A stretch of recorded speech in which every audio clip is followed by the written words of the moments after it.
Biwa Mangal. Meu guru ensinou-me a agradar o Senhor, agradando os homens.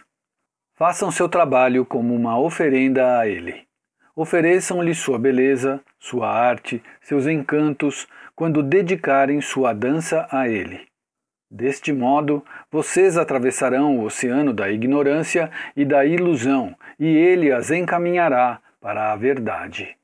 Ensinou-nos deste modo severo, todos os dias, durante horas a fio, quando éramos garotinhas, e ao crescermos bastante, começamos a dançar em público. Algumas vezes na corte, outras no templo. E os homens nos olhavam e nos davam presentes. Minha mãe tinha sido uma dançarina antes de mim e ensinou-me a ser cuidadosa e prudente, para salvar os ricos dotes que me foram dados e não me vender muito barato. E quando tínhamos bastante, ela comprou-me uma linda casa com jardim, onde podia dar espetáculos e receber as visitas de meus admiradores. É assim que vivemos, nós dançarinas. Esse é nosso Dharma, e isso é o que meu guru sempre nos disse. Cumprindo seu próprio Dharma, vocês atravessarão esse oceano da vida. E para a maior parte dos homens que vinha nos ver, divertir-se era seu Dharma, ganhar dinheiro e gastá-lo, patronizar músicos e artistas e artesãos habilidosos, e assim acrescentar mais riqueza e beleza ao mundo. Porém, aquele Brahmin, Biwa Mangal, parecia fora de lugar em nosso mundo. Observei-o desde a primeira noite em que veio à minha casa. Que belo rosto! Os olhos de poeta, tão grandes, brilhando ardentemente. Que pena! Ouvi dizer que perdeu a visão. Mas isso foi mais tarde, muito mais tarde. Quando ele veio me ver, tinha apenas 20 anos, mais ou menos, e não fazia nem um ano que seu pai morrera. Havia sido educado como um perfeito Brahmin, comendo a comida certa, nunca a que não servia, aprendendo as escrituras, realizando os rituais, sempre dedicado e polido. Seus pais deviam ter sido muito piedosos e devotos, e tremendamente ricos também. Possuíam enormes propriedades, manadas de vacas, lá do outro lado do rio, nessa pequena aldeia branca que você pode ver na margem oposta. E então, ambos os pais morreram, e ele, com todo esse dinheiro, sem ter nada especial em que gastá-lo, provavelmente sem saber, estava um pouco entediado com essa vida tão ordenada. Ele tinha uma natureza tão ardente e apaixonada. Assim, começou a andar em más companhias. Afinal, eles não eram tão maus assim, aqueles jovens, apenas um pouco selvagens e inconsequentes, como são esses rapazes que não têm muito em que pensar, exceto o divertimento. É claro que seus pais o teriam refreado se estivessem vivos, mas tinham morrido, e agora ele era dono de si mesmo. E seus amigos trouxeram-no à minha casa uma noite, e se asseguraram que ele me desse um lindo presente em nome de todos eles. Ele ficou completamente aturdido. Nunca tinha visto nada semelhante em toda a sua vida. Luzes e perfumes estonteantes, sedas e tapetes, a música. Provavelmente haviam bebido antes de virem, embora não estivessem bêbados. Eles nunca teriam sido admitidos se estivessem. Por causa disso, talvez, ele não pôde me ver bem. Ele era tão generoso, com todo aquele dinheiro conseguido sem trabalhar. E era tão jovem, com um olhar poético e tão diferente de todos os outros. Você sabe, senti-me de algum modo responsável. Deveria tomar conta dele um pouco e ensiná-lo a cuidar de si mesmo, porque ninguém mais haveria de fazê-lo, e isto estava claro. Os rapazes só estavam saindo com ele para tirar proveito. Muito em breve haveriam de arruiná-lo e deixá-lo sozinho, sem mesmo olhar para trás. Sei como é se alguém é muito simples e bondoso neste mundo. Assim, fiz com que ele deixasse todos gradualmente, sem que se apercebesse como acontecera. E ele realmente me adorava. Tinha apenas que insinuar, e ele fazia o que eu queria. Poderia tê-lo arruinado facilmente, e muitas moças teriam feito isso também, mas como disse, sentia-me responsável. Quando alguém se agarra a você assim e venera o chão que você pisa e faz tudo o que você diz, é claro que sabia o que acontece quando um jovem se apaixona pela primeira vez. E ele tinha um coração diamante, tão generoso, tão ardente, tão... E tudo isso havia sido reprimido em sua decente casa Brahmin, até que ela desmoronou. E naqueles dias eu era muito bonita. Já lhe mostrei aquele retrato feito por Vatsya? Contudo, não me parecia direito que um ser humano adorasse o outro assim. Não me sentia bem. Costumava gracejar com ele para tirá-lo do sério, e quando estava sozinha, preocupava-me com ele. Ele não estava seguindo seu Dharma. Um Brahmin deve procurar o conhecimento, amar o Senhor e não gastar toda a sua energia procurando prazer. Era o que lhe dizia às vezes, mas não lhe causava nenhuma impressão. Não podia entrar em sua cabeça. Estava enebriado com toda essa nova vida que estava gozando pela primeira vez. Contudo, quando chegou o tempo para ele cumprir o srada de seu pai, insisti. Teria sido muito errado e irresponsável se o negligenciasse. É claro que protestou. Como poderia ele viver um dia inteiro sem me ver, etc, etc. Porém, disse-lhe que certamente sobreviveria e que era o mínimo que podia fazer por seu pai, que tinha feito tanto por ele e deixado toda aquela riqueza para ele fazer o que quisesse. É claro que compreendeu.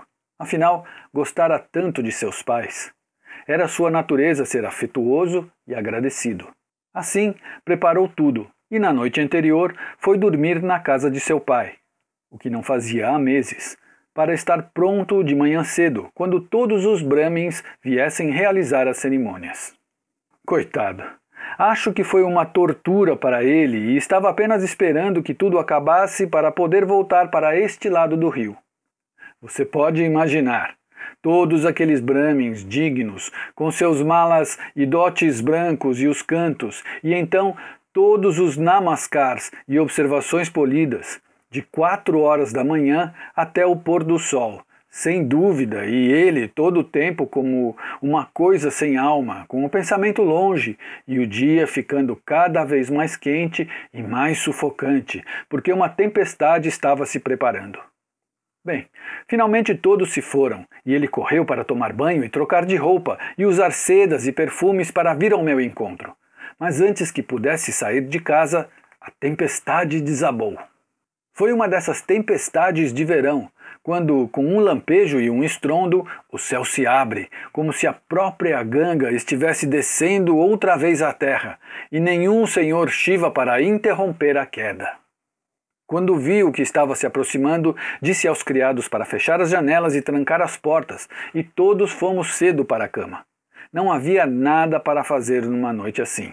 Mas por volta da meia-noite, acordei com um tremendo estrondo.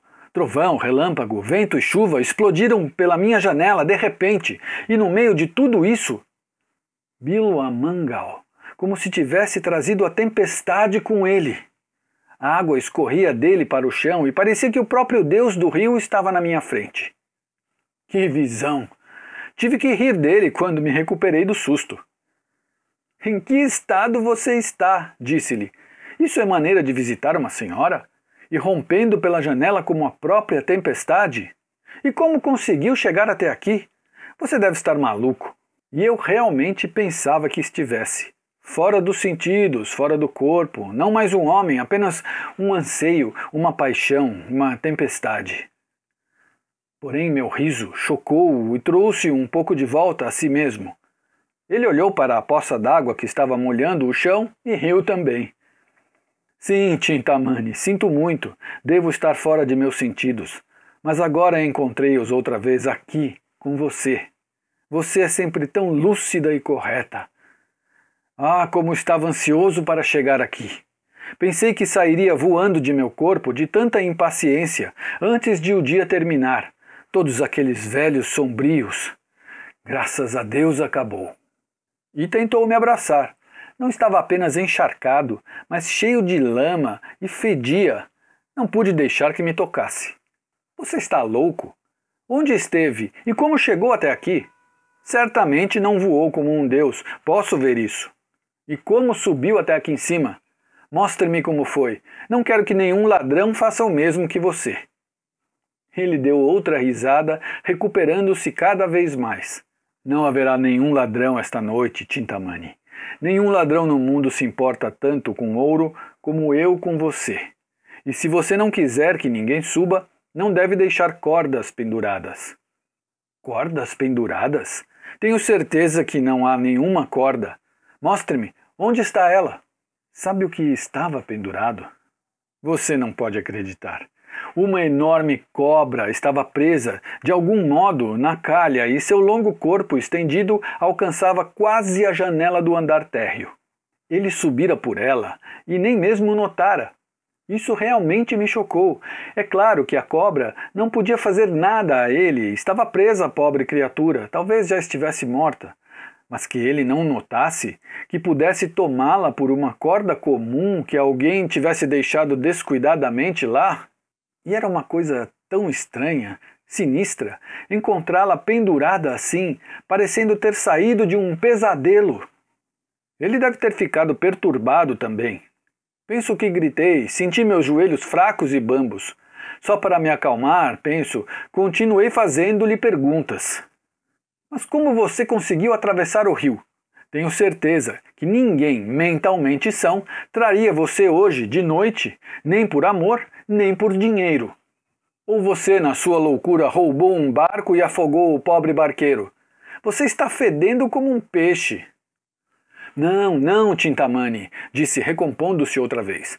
Não afoguei ninguém, nem mesmo a mim. Não foi bem assim. Quando estava na metade do rio, pensei que havia chegado o meu fim e que nunca mais iria vê-la de novo. Estava tão escuro e frio, e que enxurrada! Você sabe que sou ótimo nadador, porém era demais para mim.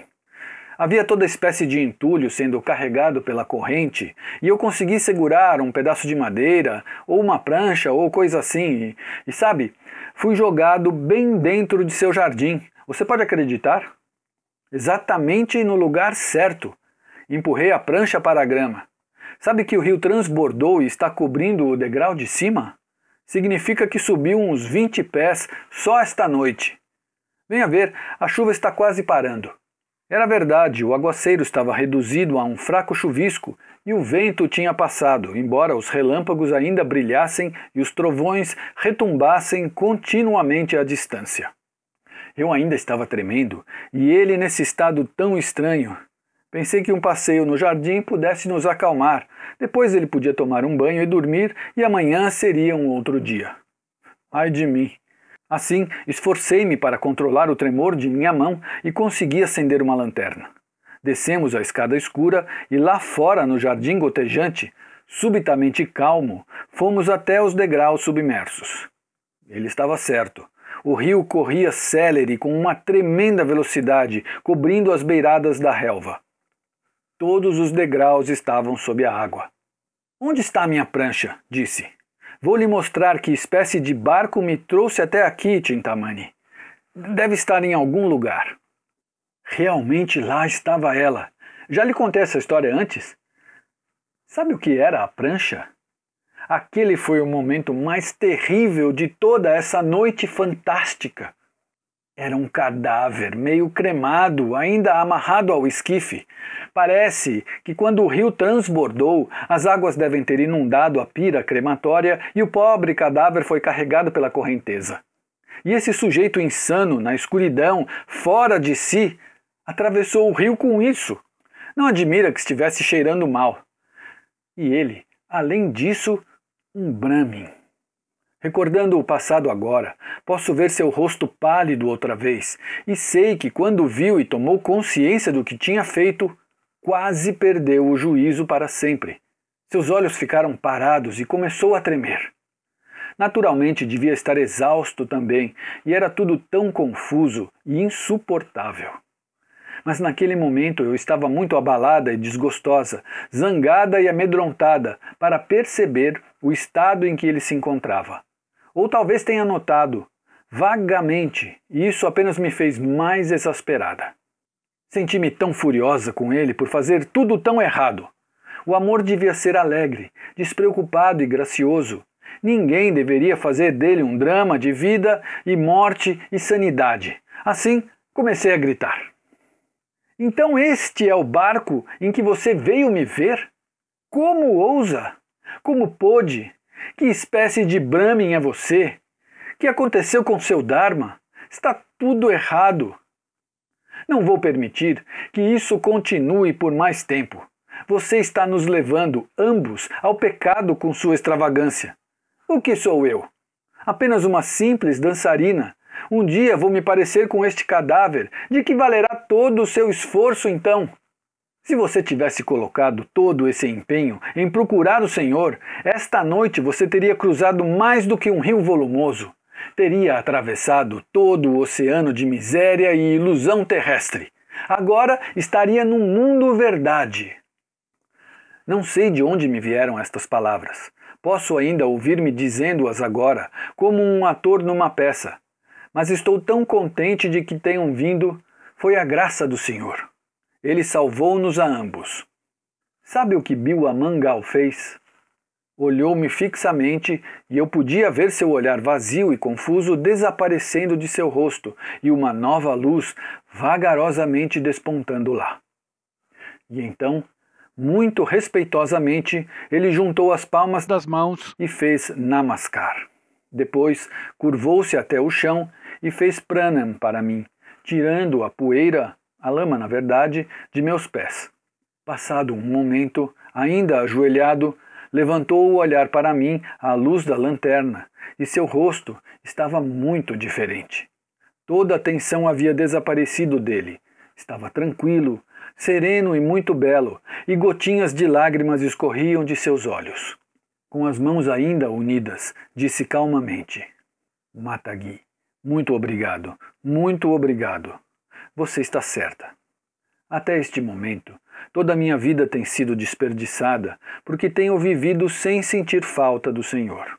Essa vida antiga, sem finalidade, está morta. E você, com suas próprias palavras, deu-me uma nova vida, que não tem outro objetivo senão Ele. Agradeço-lhe, meu guru e minha mãe. Lágrimas fluíram cada vez mais de seus belos olhos, e estou certa de que também estava chorando. Foi um momento maravilhoso, algo santo, como se o próprio Senhor estivesse lá, com uma mão sobre as nossas cabeças, abençoando-nos. Nunca esquecerei. A aurora começava a surgir sobre o rio, o céu estava límpido e os pássaros ensaiavam os primeiros cantos. Biwa Mangal atravessou o portão do jardim e senti como se eu também tivesse renascido. Nunca mais o vi, mas ouvi que se tornou um grande santo. Acredito, esse era o seu verdadeiro Dharma. Ouvi que se tornou um andarilho. Deve ter dado todas as suas terras e vacas a algum templo, ou talvez tenha ido embora, esquecendo-se de tudo. Era bem capaz disso.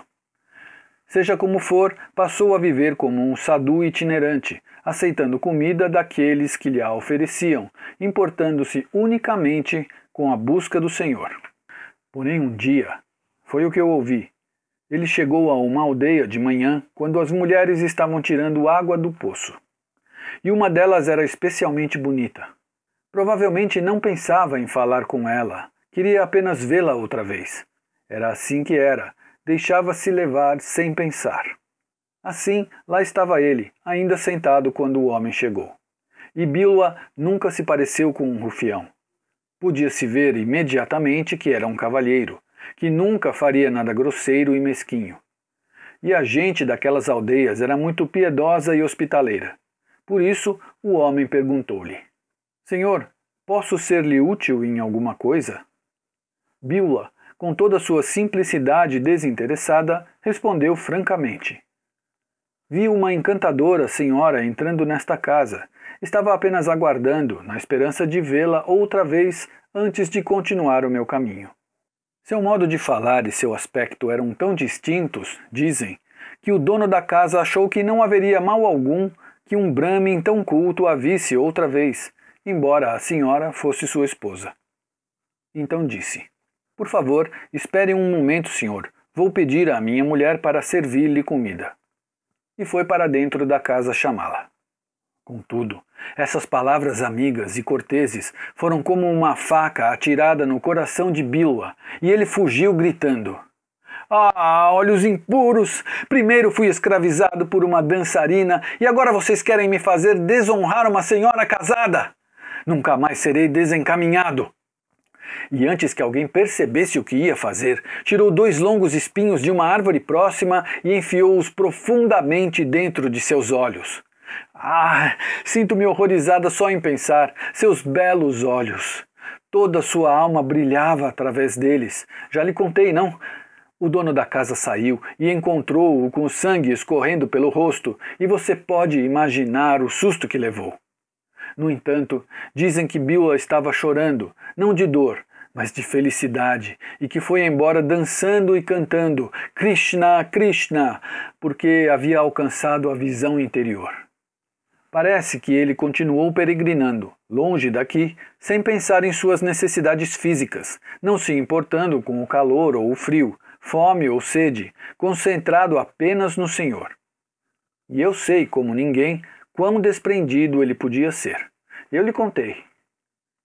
Finalmente, ouvi que ele foi para uma floresta longínqua, e um dia, quando descansava debaixo de uma árvore, um menino lhe falou.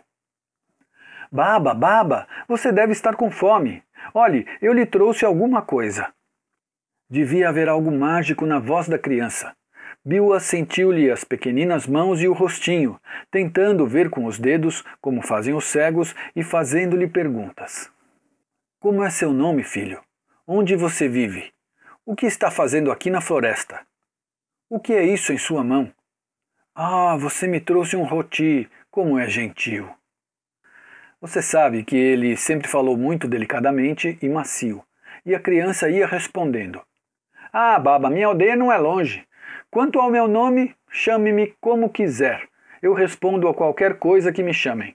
Tomo conta das vacas e trago-as aqui na floresta para pastarem.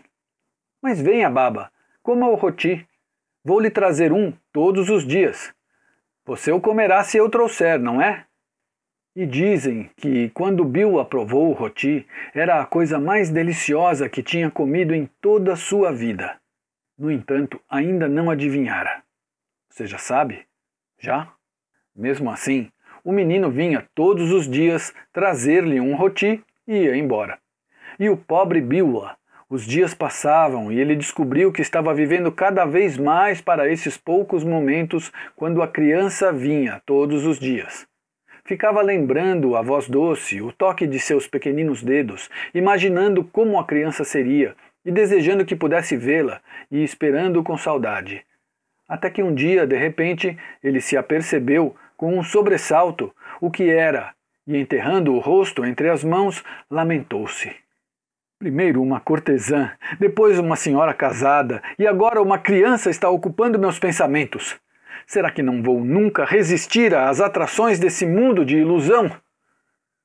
No meio destas amargas reflexões, a voz da criança irrompeu como uma doce música. Que pensamentos tão profundos são esses em sua mente, Baba? Estava pensando que devo ir embora daqui, meu filho. Não devo mais perturbá-lo. Irei para Brindavan, onde meu senhor viveu quando criança. Você não vai comer o roti que lhe trouxe antes de ir? Roti? Não, meu filho. Agora só comerei quando chegar a Brindavan.